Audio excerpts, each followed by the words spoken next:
Hopefully get down the track, but at this stage we're going pretty well. On the club and the atmosphere around the place this week?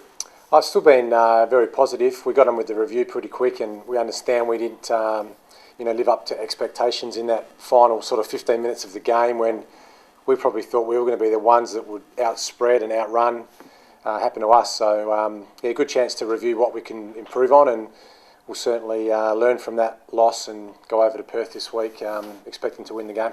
Given that you thought that you guys might be the ones that were able to spread and do all that sort of thing, have you sort of had a bit of an idea of why perhaps you weren't? Yeah, there's lots of reasons. I won't go into all of them, but it probably is the sum of a lot of small reasons. But it just looked like we didn't quite handle the 6-day break off of Etihad in quite a brutal game against Carlton. We just didn't seem to have the run in our legs. Extra emphasis this week on recovery, ensuring our players are in great physical shape and mental state to take on Freo this week. I know it's possible to have a good headache, but does selection this week provide that? Yeah, it does. Yeah, every week we seem to have the dilemma where we've got too many players in form and players coming back from injury or suspension, and no different this week because we get Walker back. So we'll shuffle things up a little bit, and he'll certainly come back into the side, but who misses out and injuries and that sort of thing we'll have to look at this afternoon and finalise tomorrow afternoon. How important is Taylor to your makeup now? He's got the ability because he's a marking forward, but he also too is great at ground level. So we have had some guys in good form doing that anyway. With Cannonen and Petrenko and Wright. Vince kicked 3 last week. So we have got those ground level players, but he just provides another target for us deep. With Jenkins, Tippett, those sort of guys, we can actually have a third target, which is handy. How much has he improved his defensive skills? Obviously, since you've come here, he just seems to have gone through the roof. Have you seen that from your end as well? Definitely, yeah. I think he's added that string to his bow, the ability to provide defensive pressure, and the footy gods have smiled on him at times because when he's provided that defensive pressure, he's actually resulted in a goal from it. So I think once players are aware of that and they can feel that they're contributing defensively, they somehow end up getting rewards offensively, and Taylor's certainly been one that's been doing that all season for us. But how hard did you work with him on that? That was obviously a knock on his play until you arrived. Oh, not necessarily me. It's something we've worked on with all the coaches have worked on, our entire squad, with having the balance of attack and defence. So some players, like we saw Talia, who's been in great form defensively, we're still trying to work on ways for him to stay in the game offensively. Other players like Walker was all attack and not much defence, where we feel like he's getting that better balance now. So, and he's getting the rewards from it too, scoring goals but also providing pressure, and it definitely helps our defence up the field when our forwards can chase and put pressure on. Have you still got a way to go, or have you always? Oh, we've all got a way to go, yeah, not just Taylor. There's other players, there's other individuals that still have to improve their balance in their game, and we emphasise that today on the track as well. Ability to stay in the game defensively, to provide us with attacking mid turnovers, which can create goals straight away. The weekly question, but you sort of mentioned a bit before injury. Will that shape selection? Is there a couple that might have come up that we don't know about? It's a tricky one because Wednesday's too early. The players these days, it does take them 2-3 days sometimes to really recover. So we didn't have a full squad train today. We had 3 or 4 players that missed the session, still carrying a few knocks and bruises from the game. And it's a real delicate balancing act with preparing players week in, week out, because some guys don't necessarily feel cherry ripe until Thursday, Friday. We have selection this afternoon and finalise the team tomorrow. So we always pick 2 or 3 or 4 teams sometimes, and then just adjust it once we get the tick from the medical staff. Some of the criticisms leveled at Jason Paul-Pleasure in the media and post-match on radio commentary, etc. Are they warranted, or how do you judge his form? I haven't read them, I haven't seen them, but I think he's been getting better and better every week. But last week he wasn't his best game, so probably took a step back last week in the Collingwood game. But he's an outstanding player. He's so balanced and skillful and such a threat inside forward 50. So he'll certainly stay in the side. There won't be an issue with that. He's just too valuable for us. But you're right, we do need him in good form for us to be performing at our best. Do you need 2 ruckmen to handle Sandlands? I think so. I think he's just too big. He's just too big and tall. You just can't jump into him with one ruckman all day. our ruckman's having a good year though. You know, Jacobs is having a fantastic season. He's getting good support from Tippett and Jenkins in the last couple of weeks. So we've got the ability to play 3 ruckmen anyway. So that's probably the model we'll go with. But yeah, I think it'd be foolish to take in 1 ruck against Big Sandy. Freo aren't known as a tough sort of inside team. Is that you reckon you can manhandle them if you get back to that ruthless style that you've been through? Yeah, we can. They're a different side at Subi too. They do put a lot of pressure on at Patterson's Stadium. You know, I think they average 75 tackles when they play at home, and some sides, you know, by design or not, they're just different to beat. They're a different side home and away, and they've always been a tough assignment over there. You know, their crowd is right behind their team, and they're coming off a couple of losses which they've been disappointed in. So we know we're in for a fight this week, and the start's going to be critical. We've got to ensure that our boys get away to a really quick, aggressive start, and hopefully get them on the back foot early. Are they one of the few teams that could follow Collingwood's blueprint from last week? Yeah, I guess the 2 losses we've had, you know, Hawthorn took 140 marks against us, sort of shut down our attack. You know, they didn't allow us through the corridor. They prevented any sort of short marks. They stopped us from marking the ball. So I guess there's probably 2 blueprints there. One of how to attack against the Crows, and one to how to try and defend us. But we've always got to keep improving. Sides spend a lot of time on the opposition now in preparation for each opponent. So yeah, we're obviously aware every time we have a loss, it's going to be picked apart and look for ways to beat us. But at the same time, we've got to ensure that we always keep improving and try and keep ahead of the curve. And any of those players that were in front yesterday at training in danger of not playing? I'm not sure who missed yesterday, but Dangerfield, a couple of the others. No, those guys will all play. Tippett, Dangerfield will be fine. They'll play. Like I mentioned earlier, it's just a few guys sometimes do take a little bit longer to get themselves up after the game. You know, it's a brutal game these days, and not many guys jump out of bed on Monday morning ready to train. So other guys take longer than others to get himself up for the next week. And Bernie Vince was another? No, he'll be fine as well, yeah. Those guys won't have an issue. They'll be up. So you had a few questions about Dangerfield's future all season. Now that he's finally put pen to paper, how do you feel about that? Obviously a fair bit of relief. Yeah, awesome. Fantastic. Great news for the footy club after we've had a few guys leave the club in recent years and last year, you know. Great to see a really important player for us sign a long-term contract, and yeah, really thrilled for the club, really thrilled for our fans. Coach is happy. Now we'll just get on with business and look for ways to sign a few more contracts in the next few weeks. What does that say about the environment of the footy club that you're building here, Brenton? Well, it's a pat on the back, I guess, for not just the coaching staff and the players, but also to the administration and the management for providing a culture of success. And I think our players are enjoying coming to work at the moment. There is a light at the end of the tunnel, it seems. It looks like we're going to be a successful club and have sustained success with the move to Adelaide Oval in 2 years or 18 months. So it's going to be a really exciting place to be around in the next 2 or 3 or 4 years. So I think our players are aware of that. They're enjoying playing their footy together. They're a really tight-knit group. So I think all looks good for the Adelaide Footy Club in the short term and long term, of course. The signature of Dangerfield, does that make it more attractive for Kurt Tippett perhaps to remain, obviously with Sloane?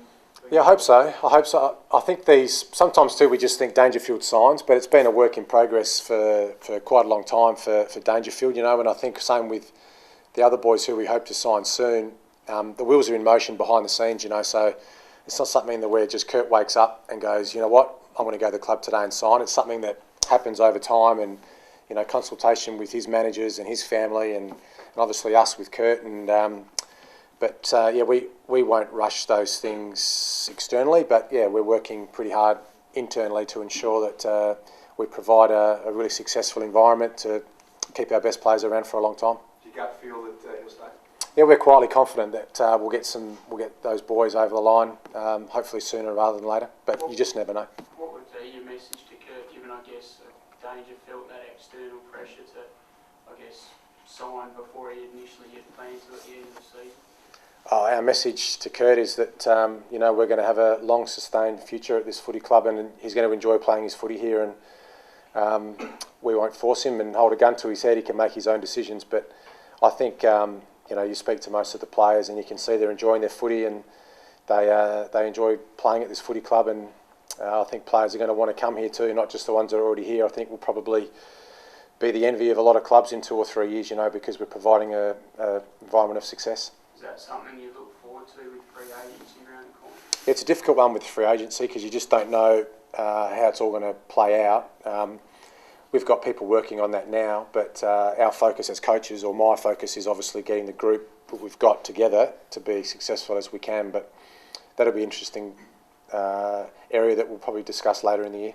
But I guess it helps making an appealing environment for guys that perhaps are playing in a footy club that they're perhaps not as satisfied. Yeah, that's right. And there's going to be some players who are free agents who will look for opportunities at other clubs who either aren't getting a go or want to be part of success. So I guess our part of the bargain is to provide that environment that does provide success and an enjoyment of coming to work.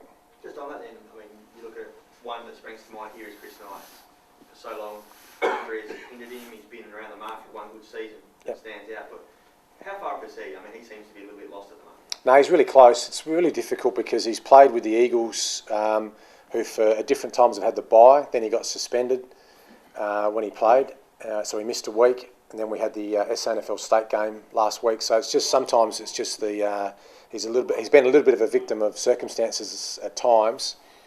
But he's really close. It's frustrating for him because we know he can play, and he's certainly a valuable player in this squad. When he gets his opportunity, though, I'm sure he's going to play really well. Just on free agency, Brenton, do you feel as though the Crows will be more hunters or hunted in that sort of environment? Yeah, too early to tell. We'll have to get a few more signatures yet before we discuss, free agents with other clubs. I really like the squad we've got. I don't think we need to go and pinch anyone from any other clubs at this stage, but you just don't know until all the signatures are done and everyone's contracted for the next season. Then we'll have a bit of a look. But from my point of view, I really like the squad we've got. We're really young. We've got some young talent coming through, so it looks like we're going to be a strong side in the next 2, 3, 4 years. But we've got to ensure that we keep improving too. So whether that means bringing someone else in, we'll have to wait and see at the end of the season. Is it a fine line with the salary cap? Would you like to see it increased? It's a difficult one for me to answer. But I think every club's in the position where they'd like a few extra dollars in the salary cap, but every club's really tight, I know. And the buy, are you a fan of the buy, or does it come at a good time, or would you prefer to continue on it just a long season? Yeah, I'm a fan of the buy, and the players are too. We won't talk about the buy until after the Fremantle game. I know no one's mentioned it internally here yet, but we'll play as hard as we can for 4 quarters against Freo. Good chance to catch our breath, have a mental, physical break for a few days, but understanding too, we come back to work, getting ready for St Kilda on a Friday night here, so it'll come around pretty quick for us. But it is a good chance for guys that have played a lot of footy, and for the coaches who are working pretty hard behind the scenes as well, just to have a little bit of a freshen up and get on with the second half of the season, which will be really important for us. Considering the list that Matt Rendell built here, and considering how strong Collingwood have been, how big an asset would he be, or a big coup to the Collingwood if he joined them? Yeah, that's. We wish him all the best in the future because he's a good football person, and I'm sure wherever he goes or wherever he does, he's going to have success because he's got a great eye for talent, and we've seen some of the, the diamonds in the rough that he's picked here. So yeah, from the Adelaide Footy Club point of view, we certainly wish him all the best. What's been said about the way Fremantle's playing at the moment, obviously defensive under Ross Lyon, how do you get around that this weekend? Yeah, they'll be tough, yeah. They play defensively as well as anybody. So we spoke about that prior to training today, and opportunities for us to work the ball through their press, and it's going to be tough. It's going to be an ugly game at times if they have numbers behind the ball, but we probably saw with West Coast on the weekend their ability to break them open in the second half. So we'll take a little bit out of that, but also to hopefully throw a few different things at them that can hopefully upset their structure. It's a fair balancing act in terms of changing what's worked for you so far, I suppose. Yeah, challenge every week too, because we have a certain style which we like to play. Collingwood are pretty good at shutting that down on the weekend, so we've got to look at ways. We've always talked about plan A, plan B, plan C. When they shut down our plan A, we've got to ensure that we can still attack in a way that's going to still score us goals. What did we score? 3 goals after quarter time on the weekend, or 3 goals 12 we scored. So we've reviewed that. We'll look at ways to improve this week. And does that come into your thinking in terms of perhaps restructuring the attack with Taylor available? Yeah, a little bit. We won't panic though. You know, we didn't have our best day, didn't have our best quarter in that fourth quarter last weekend. We've reviewed it, looked at ways to improve. Taylor back in the side makes a difference. So yeah, we'll shuffle things around a little bit. I'm sure we'll be a little bit harder to beat on the weekend on Saturday. Tough choice. Who makes way for him? Yeah, tough choice. Yeah, match committee's been hard all season, but another one too. We've got guys in form. Someone's going to miss out, unfortunately, but that's the nature of this industry. And there was an era of invincibility building up around the Crows up until last week. Do you think now that other teams will look at you and say, oh, well, you know, they can be beaten? Yeah, we can be beaten if we don't play up to our right level of what we're capable of. But that's across the competition, you know. We saw a lot of upsets on the weekend. Sort of feel like anyone can beat almost anyone on a certain day if you just don't turn up in the right frame of mind. And I thought our guys were fantastic till three-quarter time almost, or even 5 minutes into the last quarter on the weekend. But we let ourselves down with our final 20 minutes. But having said that, first three quarters we're still playing a really hard, aggressive, ruthless brand of footy. Just got to put it together for 4 quarters. You said in the past if you would love to have a specific reserve side. Yep. The fact that you don't, did that come into considerations when you're sort of thinking about taking the job here? Not really. I was just dying to get the job. You know, I was really happy to be coach of the Adelaide Crows, and the fact we haven't got a reserve side is something that we'll hopefully get down the track. But at this stage, we're going pretty.